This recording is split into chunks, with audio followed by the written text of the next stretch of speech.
Daniel Padilla hindi napigil ang magselos matapos malaman ang tunay na relationship status ng kanyang dating kasintahan sa aktor na si Alden Richards. Heto na po, nako, kikiligin na naman ngayon ang mga Kafden supporters dahil balitang-balita po na sila na raw ayaw lang daw umamin. Heto na po, nako, kikiligin na naman ngayon ang mga Kafden supporters dahil balitang-balita po na sila na raw ayaw lang daw umamin. Actually, ang dami-dami na nagsasabi. Oo, yun ang kumakalat talaga, lutang na lutang. Magkarelasyon na raw po sina Alden Richards at Catherine Bernardo, kaya lang hindi pa po sila umaamin. Ayun na. Ano ba yun? Kasi saan ba nang galing yun? Kasi marami na sila napapakinig at marami na nakakakita sa kanila na magkasama sila pero hindi na ilalabas sa mga ano. Oo, kasi nga ang kwentuhan, kapag wala si Alden, sigurado wala din si Catherine. Kapag nagpunta si Catherine, sigurado nandun si Alden. At ano yung chika, yung pinakahuli? Yung performance na sexy niya, andun daw si Alden. Sa backstage? Oo, punay. At hindi lang nagpa-picture kasi napag-alaman nila kasi yung picture ni Alden na umatin sa ng pulang araw, yung kasama niya doon na nakasombrero, yun din yung picture na kasama ni Catherine. So nandoon silang dalawa, yung kasama ni Alden ang nagpa-picture kay Catherine. Baka naman sumolo lang yun. Nauna hindi. Eto pa, meron pang pinapakita na yung tumatago sa salamin, nandun si Alden nahagip ng camera nung nagpa-picture sila. Talagang meron na itong silensyo lang ito, no? Tahimik lang. At least maganda na rin yan, ganyan, tahimik lang. Hayaan nating mahinog muna bago nalay. Pero alam mo, mas maganda yung ganyan. Oo. Mas maganda yung ganyan, yung hindi sila nagsasalita, walang ikinukwento. Para kung ano man ang mangyari, wala din silang babawiin. Tama. Pero ang pinakamahalaga, matutuwa talaga, ay ipagpipista po ito ng mga Kafden supporters. Dahil matagal na po nilang hinihintay ito. Wala pa yung, Hello Love Again na yan. Sila na talaga yung pinagpapareha. Correct. At saka nakakakilig talaga. Siguro abangan po natin sa mga araw-araw kasi updated ang mga content. May mga sinusundan. Kaganapan na pagbabago, ganyan, ganito nang nangyari. At saka sa isang okasyon, kapag wala si Catherine, surely kanila wala rin si Alden. Pero kapag nandun si Catherine, andun din si Alden, di ba? At saka meron pa si Robby Domingo, di ba siya ang host nung gabing yun?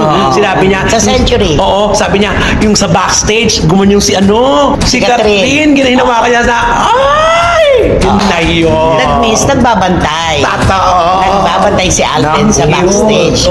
Ihatid lang naman siguro. Baka inaabangan lang na di ba? Inaabangan, ihahatid. Gano'n naman talaga ang mga nagmamahalan, di ba? Saan ba nagsisimula yan, mga yan? Naman. At saka full support din siguro si Alden sa lahat ng proyekto ni Catherine. Mismo. At gano'n din naman si Catherine kay Alden. Correct. Pero alam mo, si Alden halos walang pahinga talaga, no? Grabe. Kahanga-hanga ang professionalism nitong batang ito. Oo, kahit anong busy niya, nagagawa niya talaga ng time para kay... Nagsushoot ng TVC abroad. Pagbalik dito. Nag-shoot muna siya sa Hong Kong ulit nung ng Hello Love Again. Nag-shoot ulit siya sa Hong Kong muna ng Hello Love Again. Tapos pagbalik dito, pulang araw. Tapos nag-shoot na naman ng commercial. Ay, naku. Tapos mag-Hello Love Again ulit sa Canada. Malaki na. After ng show. Ay, oo. Diba? Alam mo, sana yung ganyan na ugali at professionalismo ni Alden Richards makuha ng marami. Yes. At saka marami na talaga nag-aabang na gusto-gusto nila na sila na talagang dalawa. Lalo na yung mga parang kinikilig na kasi sila sa lahat ng mga galaw, lalo na mga napapanood nila. Alam mo, lalo silang maniniwala sa'yo dyan kung tumitingin ka sa camera mo. Diba? Ginaganunan ni Ali tsaka ni Direk Jeto, dito ka, ito, camera mo. Bakit ba itong akin ang pinakikialaman mo? Iba ha? Iba Iba na daw. Hindi, alam mo marami talaga ang naaaliw at saka na sila na. Sabi nga nila dapat aminin na daw nila dalawa na kung sila na talaga. Ang hirap naman kasi pagka ganito kaaga pa lamang magsasalita na sila ng tapos.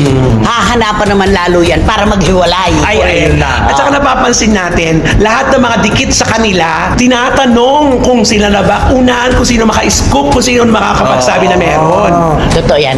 Pero ako napakalakas ng kutob ko, doon mauuwi ang lahat. Ay, naku, ako ang Hindi sigurado. pwedeng Kopya ako hindi. dyan. Hindi pwedeng hindi. Ikaw, ano Ay wala ako, mo? palagay ko, siguro doon mabubuo yan sa pag-shooting nila ng kanilang pelikula. Sa Canada. Oo, sa Canada. Oo. Doon mabubuo yan. Siguro, anong mabubuo? Hindi, ibig sabihin mabubuo ang kanilang pag-iibigan na dalawa. Ayun, mahirap na.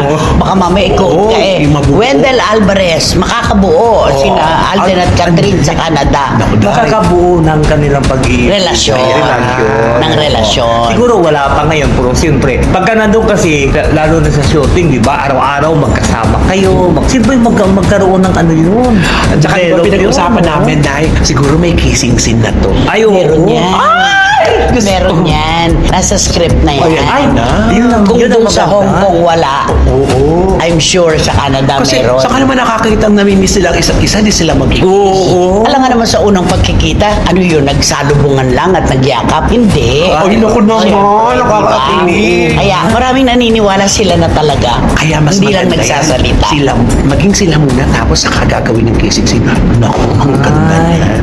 Ayaw mo ba nung bago maging sila, oo. gawin na yung kissing scene?